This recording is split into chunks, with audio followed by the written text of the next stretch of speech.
Welcome back दोस्तों। आज मैं आपके सामने रिसेंटली कन्नड़ा लैंग्वेज में रिलीज हुई एक फैंटेसी सुपरनैचुरल थ्रिलर मूवी को लेकर आया हूँ, जिसका नाम है 45, जिसमें आर.बी. शेट्टी, उपेंद्रा और शिवा राजकुमार लीडिंग रोल पर है। ऑडियंस को कुछ भी समझ में ही नहीं आता कि आखिरकार मूवी में हो क्या रहा है, लेकिन क्लाइमैक्स में एक जबरदस्त ट्विस्ट रिवील होता है और उसी तरह मूवी में एक बेहतरीन सा मैसेज भी है। आप लोग वीडियो को पूरा देखना जरूर। तो अब चलिए फटाफट से वीडियो को स्टार्ट कर लेते हैं। उससे पहले लुटा दो प्यार, फॉलो ऑन इंस्टाग्राम। कहानी की शुरुआत में ही मूवी के हीरो विनय को दिखाया जाता है, जो एक सॉफ्टवेयर एम्प्लॉय होता है। जब विनय अपने ऑफिस पर जा रहा होता है तो किसी सिग्नल के पास आने के बाद इसका फ्रेंड इसको कॉल करने लगता है। अरे यार, तुम कहाँ पर हो? एचआर बार बार तुम्हारे बारे में पूछ रहा है, मैं मैनेज नहीं कर रहा। विनय भी कहने लगता है कि बस 10 मिनट मैं आ जाऊंगा। सिग्नल लाइट ग्रीन होने के बाद जब विनय मूव होने लगता है, दोबारा इसका फ्रेंड इसको कॉल करने लगता है। जब विनय फोन में बात करते हुए आगे बढ़ने लगता है, उसी वक्त इसकी गाड़ी के सामने एक कूता आता है। गलती से वो कूता विनय के गाड़ी के नीचे आकर मर जाता है। उसी वक्त एक टेम्पो आकर इस विनय को ठोक देती है। वो विनय बहुत ही दूर जाकर गिरने लगता है और उसी तरह से इसके सर से काफी सारा खून भी बहने लगता है। बाद में पता चलता है कि ये सब कुछ विनय का एक बुरा सपना था। इस सपने को देखकर विनय के होश ही उड़ जाते हैं। मतलब वो सपना रियल लग रहा था। विनय के घर में विनय और उसकी माँ ही रहती है। इसकी माँ विनय को कॉफी देते हुए कहने लगती है, क्या आज तुम इतना लेट क्यों जागे हो? फटाफट से रेडी हो जाओ, ऑफिस नहीं जाना क्या? विनय यही सोचने लगता है कि अगर वो सपना सच हुआ होगा तो मेरी माँ का क्या होगा। उसके बाद जब विनय कॉफी पीते हुए बस ऐसे अपने घर में घूम रहा होता है तो हॉल में ये देखता है वहाँ पर विनय की लाश है और उस लाश के पास इसकी माँ, इसके सारे रिश्तेदार बैठकर रो रहे हैं। लेकिन विद इन सेकंड में वहाँ पर इसको कोई भी नजर ही नहीं आता। मतलब विनय का ये भी एक इमेजिनेशन होता है। खैर फ्रेशअप वगैरह होने के बाद भगवान से यही प्रार्थना करने लगता है कि भगवान मुझे ऐसी बुरे ख्वाबों से बचाओ। इस तरह से विनय अपनी बाइक में अपने ऑफिस पर जाने लगता है। थोड़ी देर के बाद उसी सिग्नल के पास आकर रुकता है जो उसने ख्वाब में देखा था और उसी तरह से वो सिग्नल का टाइमर 45 सेकंड्स दिखा रहा होता है। ख्वाब में जो इसने देखा वही सारी चीजें इसके साथ दोबारा होने लगती है। इसका फ्रेंड कॉल करने लगता है, कुछ ट्रांसजेंडर्स यहाँ पर आते हैं। सिग्नल क्लियर होने के बाद जब विनय आगे बढ़ने लगता है तो ये कोता इसके गाड़ी के सामने आकर मर जाता है। सेम जिस तरह से ख्वाब में देखा था उसी तरह से। ये सारी चीजें देखकर विनय के होश उड़ जाते हैं। सोचने लगता है कि अब क्या एक लॉरी आकर मुझे ठोक देगी, लेकिन लकीली विनय का कोई भी एक्शन नहीं होता। बहुत ही सेफली अपने ऑफिस पर आता है। लिफ्ट में आने के बाद विनय यही सोचने लगता है कि आखिरकार एक इंसान मरने के बाद उसके साथ क्या होगा। ये सारी चीजें जानने के लिए इसके अंदर क्यूरियोसिटी पैदा होने लगती है। फटाफट से अपने सिस्टम पर आकर कुछ वेबसाइट्स को सर्च करने लगता है। इसी दरमियान में इसको गरुड़ पुराण नाम की एक वेबसाइट नजर आती है कि मरने के बाद आत्मा के साथ क्या होगा। वो सारी चीजें गरुड़ पुराण में ऑलरेडी लिख चुकी है। सो विनय उस लिंक को क्लिक करके कुछ वीडियोस देखने लगता है। इंसान मरने के कुछ सेकंड के बाद उसकी आत्मा उसके शरीर से बाहर आती है। इस आत्मा को कुछ भी समझ में नहीं आता कि इसके साथ क्या हुआ। अपने शरीर को देखकर वो आत्मा बहुत रोने लगती है। दोबारा अपने शरीर में जाने की कोशिश करने लगती है, नाक के जरिए से, कान के जरिए से, आँख के जरिए से, लेकिन जितना भी ट्राई करो वो आत्मा नाकामयाब होती रहती। थोड़ी देर के बाद यमलोक से 2 यमदूत आकर इस आत्मा को अपने साथ ले जाते हैं। जब उस आत्मा को यमराज के सामने लाते हैं तो यमराज कहने लगते हैं कि इस आत्मा को यमलोक की सैर करा के मेरे पास दोबारा लेकर आओ। खैर उसी वक्त विनय को ये इन्फॉर्मेशन मिलती है कि ऑफिस के बाहर 2 लोग इसका इंतजार कर रहे हैं। जब विनय उन दोनों बंदों के पास जाता है तो वो 2 बंदे विनय को बहुत मारने पीटने लगते हैं कि साले एक कुत्ते को मारकर यहाँ पर तुम कीबोर्ड दबा रहे हो, अब तुम्हारी खैर नहीं, चलो हमारे भाई के पास, वही तुम्हारा हिसाब किताब करेंगे। इस तरह से विनय को रायप्पा नाम के एक बंदे के पास लाते हैं, उपेंद्रा। जिस कुत्ते को विनय ने गलती से मारा था वो कुत्ता इसी रायप्पा का ही होता है। वो डॉगी रायप्पा के लिए इसकी जान से भी ज्यादा प्यारी होती है, तो ऐसी जान को विनय ने मार दिया। सो वो रायप्पा इस विनय को बहुत मारने पीटने लगता है कि तुमने मेरी जान को ही मार दिया। विनय भी समझाने लगता है कि सर मैंने जानबूझकर नहीं मारा, गलती से हो गया, यही डॉगी मेरी गाड़ी के सामने आ गई। बाद में वो रायप्पा विनय से कहने लगता है कि मैं तुमको 45 डेज का टाइम देता हूँ, 45 डेज के बाद मैं तुमको मार दूंगा जिस तरह से तुमने मेरी रोजी को मारा। बाद में विनय बहुत ही डरते हुए भागते भागते पुलिस स्टेशन पर आकर इंस्पेक्टर से यही बात बताने लगता है कि सर एक बंदे ने मुझे धमकी दिया, 45 डेज के बाद मुझे मार देगा। इंस्पेक्टर भी शॉक में रह जाता है, क्या ये कुत्ता मरने की वजह से वो बंदा तुमको मार देगा? कंफर्मेशन लेने के लिए इंस्पेक्टर 2 कांस्टेबल को विनय के साथ भेजता है। वो विनय जब 2 कांस्टेबल के साथ वहाँ पर आता है तो वहाँ पर कुछ भी मौजूद नहीं होता, सुनसान एरिया होता है वो। मतलब जब विनय यहाँ पर आया था तो यहाँ पर काफी सारे भैंसे थी, रायप्पा के काफी सारे आदमी थे, लेकिन यहाँ पर एक इंसान क्या, एक भैंस भी मौजूद नहीं होती। अब वो दो कांस्टेबल्स विनय को पागल समझकर इसको वहीं पर छोड़कर चले जाते हैं। अब बेचारे विनय को कुछ भी समझ में नहीं आता कि आखिरकार इसके साथ हुआ क्या है। घर वापस आकर दोबारा अपने लैपटॉप में वही डॉक्यूमेंट्री कंटिन्यू करने लगता है। उसके बाद वो आत्मा दोबारा धरती पर आती है। अपनी जलती हुई चिता को देखकर बहुत फुट फुट के रोने लगती है। इसके अंदर जो इच्छा होती है कि दोबारा मैं अपने शरीर में जाऊंगी, वो इच्छा मर जाती है। उसी वक्त विनय की माँ विनय को बुलाने लगती है। जब विनय भागता हुआ बाहर जाता है तो ये देखता है कि इसकी बाइक जल रही है, किसी ने इसकी बाइक को आग लगा दिया। ये देखकर विनय को वही डॉक्यूमेंट्री याद आती है। मतलब गरुड़ पुराण के हिसाब से आत्मा अपने शरीर को जलता हुआ देखती है, तो यहाँ पर भी सेम इसकी बाइक जल रही होती है जिसने उस डॉगी को मारा। जब विनय उस आग को बुझा रहा होता है तो उसी जगह पर वही रायप्पा आता है। कहने लगता है कि मेरी रोजी को इसी बाइक से कुचल दिया ना तुमने, इसलिए मैंने इस बाइक को जला दिया और 45 डेज के बाद तुम्हारी चिता भी ऐसे ही जलती रहेगी। थोड़ी देर के बाद विनय की जीएफ मेघना विनय को कॉल करने लगती है। कहने लगती है क्या हुआ तुमको, सुबह से मुझे कॉल ही नहीं किया। विनय कहने लगता है कि अरे मेघना, मेरी जिंदगी में एक बहुत बड़ी प्रॉब्लम आ चुकी है। इस तरह से दूसरे दिन मेघना से मुलाकात करके इसके साथ जो हुआ वो सारी बात बताने लगता है और ये भी कहने लगता है कि कोई भी मेरी बातों पर यकीन ही नहीं कर रहा। मेघना समझाने लगती है, अरे विनय, कोई यकीन करे या ना करे, मैं तुम्हारी बातों पर भरोसा कर रही हूँ। अगर प्रॉब्लम आई है तो इसका सोल्यूशन भी ढूंढते हैं। मैं एक बंदे को जानती हूँ जो तुम्हारी प्रॉब्लम सॉल्व करेगा, मुत्तू मामा। इस तरह से उस मुत्तू को कॉल करके मिलने का अपॉइंटमेंट लेती है। बाद में मेघना विनय को लेकर उस मुत्तू मामा के पास जाने लगती है। सच में इस मुत्तू के पास काफी सारे लोग होते हैं, बहुत ही खतरनाक वेपन्स, बहुत ही खतरनाक लोग। सो उस मुत्तू के पास जाकर विनय अपनी प्रॉब्लम बताने लगता है कि रायप्पा नाम का एक बंदा इसको 45 डेज का टाइम दिया, उसके बाद मार देगा। मुत्तू तो शॉक में रह जाता है, क्या उस रायप्पा ने तुमको टाइम दिया, जिसका मतलब वो अपने काम को पूरा कर कर ही रहेगा। मेघना पूछने लगती है कि अंकल, क्या आप पहले से ही उस रायप्पा को जानते हो? मुत्तू इन दोनों को जो हुआ वो बताने लगता है। कुछ दिनों पहले वो रायप्पा इस मुत्तू के हार्बर को कब्जा कर लिया था। मतलब इन दोनों के बीच कुछ डील हुई थी, उस डील के हिसाब से रायप्पा उस हार्बर को ले लेता है। इसी के बारे में बात करने के लिए वो मुत्तू अपने कुछ आदमियों के साथ रायप्पा के पास आता है। इसी बातों ही बातों में रायप्पा अपनी गन लेकर उस मुत्तू के एक आदमी को गोली मार देता है, क्योंकि उस बंदे के पास एक हिडन वेपन होता है। ये देखकर बाकी आदमी भी अपने अपने वेपन्स को बाहर निकालने लगते हैं। मतलब रायप्पा के कुत्ते ने इस चीज को पहले से ही भाप लिया था कि इन लोगों के पास वेपन्स है। मुत्तू रायप्पा को मारने के लिए ही यहाँ पर आया है। कहने लगता है कि हम दोनों काला धंधा करते हैं, लेकिन मुत्तू तुमने इसमें भी बेईमानी करना शुरू कर दिया, और मुत्तू तुमने मेरे साथ गद्दारी करके अच्छा नहीं किया। तुम मुझे नहीं, मैं तुमको मार दूंगा 45 डेज के अंदर। इस तरह से इस मुत्तू को भी डेडलाइन देता है। यह सुनने के बाद मेघना और विनय शॉक में रह जाते हैं। विनय पूछने लगता है, अब आपके पास और कितने दिन बाकी है? मुत्तू कहने लगता है कि तुम्हारे पास तो 45 डेज है, लेकिन मेरे पास 45 डेज खत्म हो चुके हैं, आज ही लास्ट दिन है। ऐसा कहना ही था, उसी वक्त वो मुत्तू मर जाता है, क्योंकि वो रायप्पा बहुत ही दूर से स्नाइपिंग किया होता है। मुत्तू की मौत को देखकर विनय और मेघना वहाँ से भागने लगते हैं। इनके पास जो ऑप्शन था वो भी मर चुका है। उसके बाद विनय मेघना को लेकर अपने घर पर आता है।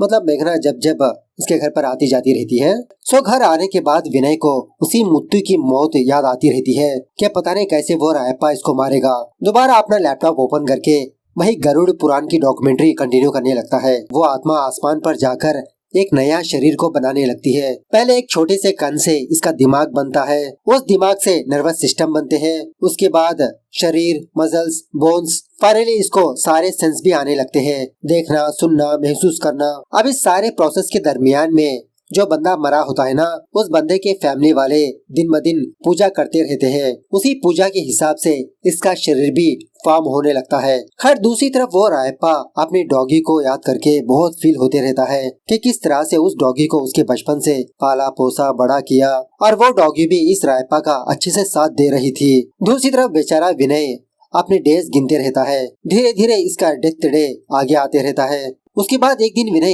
एक कैब के जरिए से अपने ऑफिस पर जाने लगता है। रास्ते के दरमियान में विनय दोबारा वही डॉक्यूमेंट्री को देखने लगता है। 11 दिन के बाद उस आत्मा को शरीर आने के बाद 2 यमदूत कांटों के रास्ते पर छोड़ देते हैं और इसी कांटों के रास्ते से घसीटते हुए इसको दूसरी तरफ ले जाने लगते हैं। हकीकत में उसी वक्त रायप्पा और उसके आदमी इस विनय पर हमला करने लगते हैं। रायप्पा विनय की बैग लेकर चक्करने लगता है तो उसमें इसका लैपटॉप होता है। तो उस लैपटॉप में वही डॉक्यूमेंट्री चलती रहती है। विनय से कहने लगता है कि अच्छा तुमने फिक्स कर लिया कि तुम मरने वाले हो बेटा, अब तुम्हारे पास सिर्फ 15 दिन बाकी है। मरने के बाद क्या होगा 15 दिन के बाद लाइव देख लेना। इस तरह से दोबारा वार्निंग देकर इसको छोड़ देता है। वो विनय भागते भागते अपने फ्रेंड्स के रूम पर आता है। इसके फ्रेंड्स पूछने लगते हैं कि अरे यार तुम्हें क्या हुआ, किससे बचकर भाग रहे हो। विनय अपने फ्रेंड्स को जो हुआ वो सारी बात बताने लगता है। इसके फ्रेंड्स भी इसकी बातों पर हंसने लगते हैं कि आफ्टर ऑल एक कुत्ते के लिए वो बंदा तुम्हें मारना चाहता है। विनय का दूसरा फ्रेंड कहने लगता है कि वो बंदा तुमको मारने से पहले हम ही उसको मार देंगे। विनय कहने लगता है कि मैं ऑलरेडी वो चीज ट्राई कर चुका हूँ। उल्टा रायप्पा ने उस बंदे को 45 डेज का टाइम देकर मार भी दिया। उसका फ्रेंड कहने लगता है कि अरे विनय सही तरीके से प्लानिंग करेंगे तो उस रायप्पा को टपका सकते हैं। मैं अल्ताफ भाई को जानता हूँ, वो स्केच बनाने में बहुत ही माहिर है। बस तुम अपनी प्रॉब्लम उनको बता दो, बाद में सब कुछ अल्ताफ भाई ही देख लेंगे। बाद में विनय उसके दोनों फ्रेंड्स उस अल्ताफ भाई के पास जाते हैं। अल्ताफ विनय से पूछने लगता है कि इस सुपारी के लिए तुम कितना दोगे। विनय कहने लगता है कि अरे भाई पहले मेरी जान बचा दो, तुम जितना पूछो उतना दे दूंगा मैं। अल्ताफ भी उस रायप्पा का मजाक उड़ाने लगता है कि वो बंदा भी बहुत ही अजीब का है, एक कुत्ते के लिए तुमको मारना चाहता है, उससे पहले हम ही उसको टपका देंगे। अब शॉकिंगली अल्ताफ के एरिया में रायप्पा का एक बंदा होता है। अल्ताफ की सारी बातें रायप्पा को फोन करके बता देता है। यह जानने के बाद रायप्पा विदिन सेकंड में अपनी फौज के साथ अल्ताफ के प्लेस पर आ जाता है। जबरदस्त तरीके से गोलियों की बारिश करने लगता है। अब बेचारे अल्ताफ को कहीं पर भी जगह नहीं मिलती इसको छुपने के लिए। अल्ताफ की हालत देखकर विनय अल्ताफ को बहुत डांट टपट कर वहाँ से चला जाता है कि साले पहले तुम खुद की जान बचा लो, बाद में मेरी जान बचाने के लिए आना। उसके बाद विनय इसी जख्मी हालत में अपने माँ के पास आता है। इसकी माँ विनय को इस हालत में देखकर बहुत फुट फुट के रोने लगती है कि विनय क्या हुआ, क्यों रो रहे हो, किसने मारा तुमको। विनय रोते हुए कहने लगता है कि माँ अब मैं बस 20 दिन ही जिंदा रहूंगा। इस तरह से विनय के साथ जो हुआ वो सारी बात अपनी माँ को बताने लगता है। सब कुछ सुनने के बाद विनय की माँ कहने लगती है कि मेरे होते हुए तुमको कोई भी नहीं मार सकता, तुम डरो मत विनय, तुम्हारी जान बचाने के लिए भगवान खुद नीचे उतर कर आएगा। इस तरह से अपने भगवान से बहुत प्रार्थना करने लगती है, अपने प्यार का वास्ता देने लगती है, एक माँ का प्यार। दूसरे सीन में शिवन्ना नाम के एक बंदे को दिखाया जाता है, वही शिवराज कुमार। जब शिवन्ना अपने कॉलोनी में बस ऐसे ही घूम रहा होता है तो उसी कॉलोनी में एक वाइफ एंड हस्बैंड एक दूसरे में झगड़ा करते रहते हैं। वो औरत शिवन्ना से अपने हस्बैंड की कंप्लेंट करने लगती है कि हर रोज दारू पीता है, कुछ काम धंधा नहीं करता, ऐसा करता रहेगा तो हमारे दोनों बच्चों का क्या होगा। तो शिवन्ना उस बंदे को सबक सिखाने के लिए इसकी कमर तोड़ देता है उस हस्बैंड को नीचे गिराकर, और इसी तरह इन दोनों को कुछ अच्छी बातें भी बोलने लगता है कि तुम दोनों की लव मैरिज हुई, ऐसे में तुम्हारी जिम्मेदारी बनती है कि उस लड़की की अच्छे से केयरिंग करे। इस मामले को सुलझाने के बाद शिवन्ना एक औरत के होटल के पास जाता है डिनर वगैरह करने के लिए। एक्चुअली शिवन्ना इस औरत को लाइक करते रहता है, इसलिए हमेशा इसी के होटल पर आकर ब्रेकफास्ट, लंच, डिनर सब कुछ करते रहता है। अब उसी होटल के अंदर विनय भी बैठा होता है और वो भी बहुत ही गंभीर हालत में। विनय डिनर करते करते दोबारा अपना लैपटॉप ओपन करके उसी डॉक्यूमेंट्री को कंटिन्यू करने लगता है। उसमें ये दिखाया जाता है कि कांटों का सफर खत्म होने के बाद यमदूत उस आत्मा को खून की दरिया में फेंक देंगे। अगर वो आत्मा इस खून की समंदर से निकलना चाहती है तो उसके फैमिली वाले नंदी की पूजा करनी होगी। इस पूजा के जरिए से नंदी खुद उस खून की दरिया में आकर उस आत्मा को बचा लेती है। अब तभी वो शिवन्ना विनय के पास आकर ये भी देखने लगता है। वो विनय शिवन्ना पर गुस्सा करने लगता है। इस तरह से इन दोनों के बीच हल्के से एक कॉमेडी फाइट चलने लगती है। बाद में जब विनय वहाँ से जाने लगता है तो दोबारा इसको उस रायप्पा के आदमी घेर लेते हैं। रायप्पा के आदमी विनय को डराने धमकाने लगते हैं कि अब तो तुम्हारा टाइम करीब आ चुका है। अब शिवन्ना भी उसी रास्ते से गुजरता हुआ देख विनय शिवन्ना को बुलाकर मदद मांगने लगता है। शिवन्ना कहने लगता है तुमने तो मुझे बूढ़ा आदमी कहा तो मैं तुम्हारी कैसे मदद कर सकता हूँ। लेकिन विनय इससे बहुत रिक्वेस्ट करने लगता है कि सर मैं अपनी बातें वापस लेता हूँ, प्लीज सर मेरी जान बचाइए। अब शिवन्ना उन लोगों से फाइट करके सारे लोगों को वहाँ से भगा देता है। शिवन्ना इस विनय को अपने घर लाकर मरहम पट्टी करते हुए ये बात पूछने लगता है कि मैंने तुमको होटल में भी देखा, किसी और ख्यालों में खोए हो, क्या प्रॉब्लम है तुम्हारी, अगर हो सके तो मैं भी तुम्हारी मदद करूंगा। अब वो विनय अपनी प्रॉब्लम शिवन्ना को बताने लगता है, स्टार्टिंग से लेते हुए अब तक जो हुआ सब कुछ। ये सुनने के बाद शिवन्ना विनय से कहने लगता है अरे अभी तुम्हारे पास 15 दिन बाकी है, एक दिन मरने के लिए ये सारे 15 दिन बर्बाद करोगे? इन सारे दिनों को एंजॉय करो यार, जब मरने का दिन आएगा तब डिसाइड करेंगे। जितने भी दिन जिंदगी गुजारोगे छोटे मोटी खुशियाँ हासिल करते रहो, यही तो जिंदगी है। उसके बाद विनय दोबारा उसी अल्ताफ भाई के पास जाता है। बात यह है कि रायप्पा ने इस अल्ताफ को भी 45 डेज का टाइम दिया होता है। अब ये अल्ताफ विनय को यहाँ पर इसलिए बुलाता है ताकि ये लोग अच्छे से प्लानिंग करके उस रायप्पा को मार दे। पहले तो उस रायप्पा ने सडनली हमला कर दिया। अल्ताफ यही कहने लगता है कि पहले हम लोगों को उस रायप्पा को फॉलो करना होगा कि वो किस टाइम पर कहाँ पर होता है। अब इसी डिस्कशन के दरमियान में वहाँ पर शिवन्ना भी आता है विनय को फॉलो करते हुए। विनय पूछने लगता है, अरे तुम यहाँ पर क्या कर रहे हो? शिवन्ना कहने लगता है, मैं भी तो देखना चाहता हूँ कि तुम लोग स्केच कैसे डालते हो किसी को मारने के लिए। अब इसी दरमियान में रायप्पा अपने आदमियों के साथ वहाँ पर आता है। विनय और अल्ताफ को सैंपल दिखाने के लिए एक बंदे को गला काटकर मार देता है क्योंकि इसके 45 डेज खत्म हो चुके होते हैं। रायप्पा विनय से कहने लगता है कि तुम चाहे कितने भी गैंग लेकर लो, तुम्हें कोई नहीं बचा सकता। रायप्पा का रूप देखकर अल्ताफ और उसकी गैंग वहाँ से भाग निकलते हैं। अब इसी दरमियान में वो शिवन्ना रायप्पा के सामने आता है। रायप्पा शिवन्ना को देखकर शॉक में रह जाता है। शिवन्ना कहने लगता है कि रायप्पा, वो विनय हमारा ही बंदा है, उसको छोड़ दो। रायप्पा कहने लगता है, नहीं शिवन्ना, मैं नहीं छोड़ सकता उसको।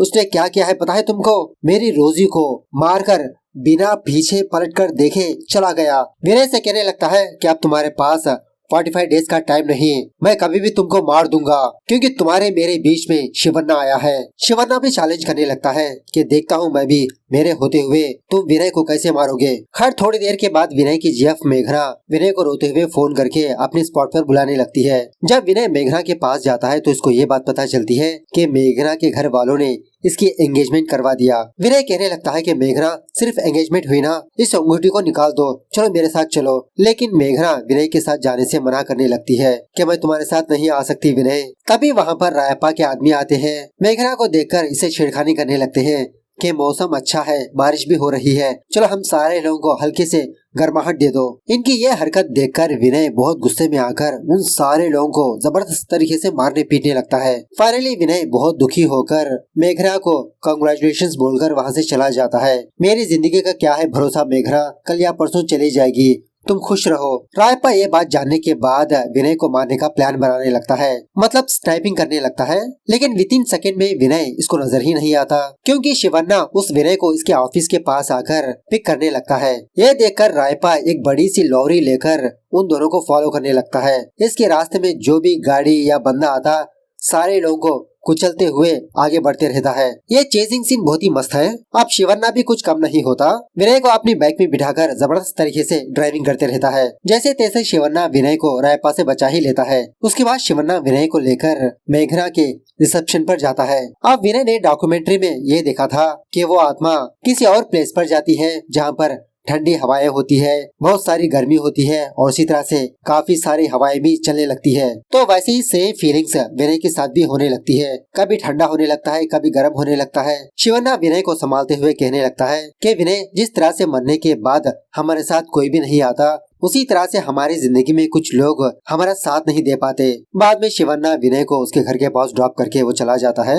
जब विनय अपने घर के अंदर आता है तो इसकी माँ बेहोश गिरी होती है। फटाफट से अपनी माँ को लेकर हॉस्पिटल पर जाने लगता है। डॉक्टर विनय को बुलाकर कहने लगती है कि आपकी माँ को नोसोफोबिया हुआ है, मतलब किसी बात को लेकर बहुत ही चिंतित है। यह जानने के बाद विनय अपनी माँ के पास जाकर बहुत रोने लगता है कि माँ, अब तुमने भी मुझे अकेला छोड़ दिया, मैं क्या करूँ माँ, किससे मदद मांगू मैं। थोड़ी देर के बाद इसी हॉस्पिटल पर शिवन्ना आता है। विनय रोते हुए शिवन्ना से कहने लगता है कि एक छोटे से डॉग को मारने की वजह से मेरी जिंदगी ही पलट गई। मैंने अपनी जॉब खो दी, फ्रेंड्स खो दिया, अपने प्यार को खो दिया और मेरी माँ भी बेबस और लाचार है। डर लगने लगा है कि कहीं मैं अपनी माँ को खो ना दूं। शिवन्ना पूछने लगता है, क्या विनय, क्या तुम अभी भी उस गरुड़ पुराण की डॉक्यूमेंट्री देख रहे हो? उसमें एक बात लिखी होगी, इंसान के अंदर 5 चीजों को लेकर डर होता है हमेशा। पहला एक है पैसा और उसका नाम कहीं बर्बाद ना हो। दूसरा, कहीं वो इंसान अपने चाहते लोगों से दूर ना हो जाए। तीसरा, कहीं वो इंसान अपने प्यार को खो ना दे।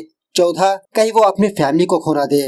और पांचवा, मौत का डर। विनय, तुमने इन 5 चीजों में से 4 चीजों को जीत लिया, मतलब तुमने सारी चीजें देख लिया। अब तुम्हारे सामने मौत खड़ी है, डरो मत विनय, तुम भी उस मौत के सामने जाओ। सो इसकी मोटिवेशन बातें सुनकर विनय उस रायप्पा के पास जाता है। रायप्पा के सामने आकर कुछ अच्छी बातें बताकर इसके गुस्से को शांत करने की कोशिश करने लगता है, लेकिन रायप्पा विनय की बातों पर नहीं आता। बेटा, मेरे पास सेंटिमेंट नाम की कोई चीज नहीं है, ओनली पनिशमेंट। उसी वक्त शिवन्ना विनय को बचा लेता है। अब शिवन्ना को मारने के लिए पता नहीं रायप्पा कौन से प्लेनेट की गन लाता है। बहुत ही अजीब तरह की गन होती है और उसी तरह से अजीब की प्लेस भी। विनय शिवन्ना से कहने लगता है कि वो देखो शिवन्ना, हम दोनों को मारने के लिए कितनी बड़ी फौज लेकर आया है वो रायप्पा। शिवन्ना कहने लगता है, अरे डरो मत विनय, हमारे पास भी आर्मी है, गन्स है, वेपन्स है, जो हो बहू शिवन्ना की तरह दिखते हैं। वो सारे लोग शिवन्ना की आवाज सुनकर इसके पास उड़कर आते हैं। एक्चुअली ये सारे लोग शिवजी के अवतार होते हैं। सारे लोग एक जबरदस्त आर्मी बनाकर